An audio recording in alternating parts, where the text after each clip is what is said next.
আপনারা জানেন যে মাদ্রাসায় এই মুহূর্তে বন্দে মাতরম বাধ্যতামূলক। মাদ্রাসাগুলির স্কুটিনির জন্য এই মুহূর্তে সরকারের তরফ থেকে রীতিমতো যে বিভিন্ন নির্দেশিকা, সেই নির্দেশিকা দিয়ে দেওয়া হয়েছে।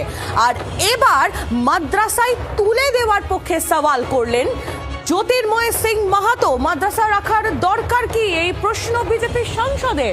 মাদ্রাসা থেকে ডাক্তার ইঞ্জিনিয়ার তৈরি হয় না, মাদ্রাসা থেকে দেশ বিরোধী শক্তি তৈরি হয়। মাদ্রাসা রাখার প্রয়োজন কি, প্রশ্ন জ্যোতির্ময় সিং মাহাতোর। গভর্নমেন্টের যে স্টেপ খুব ভালো উদ্যোগ, কারণ বিজেপি সরকার না এলে মনে হয় এরকম উদ্যোগ নেওয়া যেত না। স্যার প্রয়োজন কী আছে সেটা আমি বুঝতে পারছি না। মাদ্রাসাতে কি হয়, ডাক্তার ইঞ্জিনিয়ার কি তৈরি হয়, সায়েন্টিস্ট তৈরি হয়, ওখানে মোল্লা তৈরি হয়। আমার মনে হয় মাদ্রাসা বন্ধ করে দেওয়া উচিত। স্কুল কলেজ যে পঠন পাঠন ভারতীয় কালচারে, ভারতীয় সংস্কৃতিতে, অতীতের যে শিক্ষা ব্যবস্থা, সেই শিক্ষা ব্যবস্থায় যেরকম চলছিল সেরকমই হওয়া উচিত। এটার আমার মনে হয় না প্রয়োজন আছে।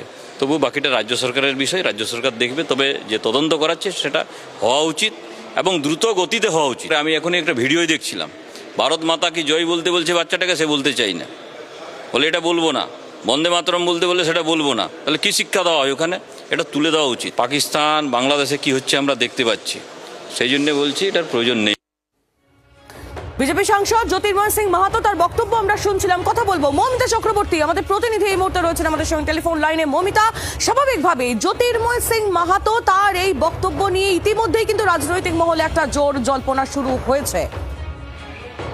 দেখো, খুব স্বাভাবিকভাবে কিন্তু জ্যোতির্ময় সিং মাহাতো তিনি তার অবস্থান স্পষ্ট করেছেন। তিনি বলেছেন তিনি যেটা বিশ্বাস করেন এবং ব্যক্তিগতভাবে তিনি মনে করেন মাদ্রাসা শিক্ষা ব্যবস্থা তুলে দেওয়ার প্রয়োজন, মাদ্রাসা থাকারই কোনো প্রয়োজন নেই। এবং তিনি কোট অ্যান্ড বলেছেন যে তিনি মনে করেন, তিনি দেখেন মাদ্রাসা থেকে শুধু কোট অ্যান্ড মোল্লা তৈরি হয় এবং যারা দেশ বিরোধী এবং এক্সট্রিমিস্ট গ্রুপের সঙ্গে ইনভলভ, ডাক্তার ইঞ্জিনিয়ার মাদ্রাসা থেকে বেরিয়েছে বলে তার অন্তত নজরে নেই, তিনি অন্তত জানেন না। খুব স্বাভাবিকভাবেই মাদ্রাসার কোনো প্রয়োজন নেই।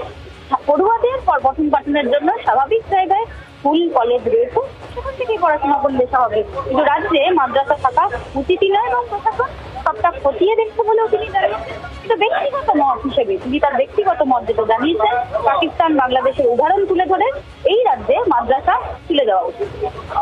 মমিতা, ধন্যবাদ। মমিতা চক্রবর্তী আমাদের প্রতিনিধি ছিলেন আমাদের সঙ্গে টেলিফোন লাইনে। আমরা কথা বলেছিলাম, আমরা বক্তব্য পেয়েছি রাজ্যের মন্ত্রী শারদত্ত মুখোপাধ্যায় এবং মন্ত্রী অগ্নিমিত্রা পালের। তারা কি বলছেন বিজেপি সাংসদের এই বক্তব্য সামনে আসার পর, শুনুন। সরকারি মাদ্রাসা, বেসরকারি মাদ্রাসা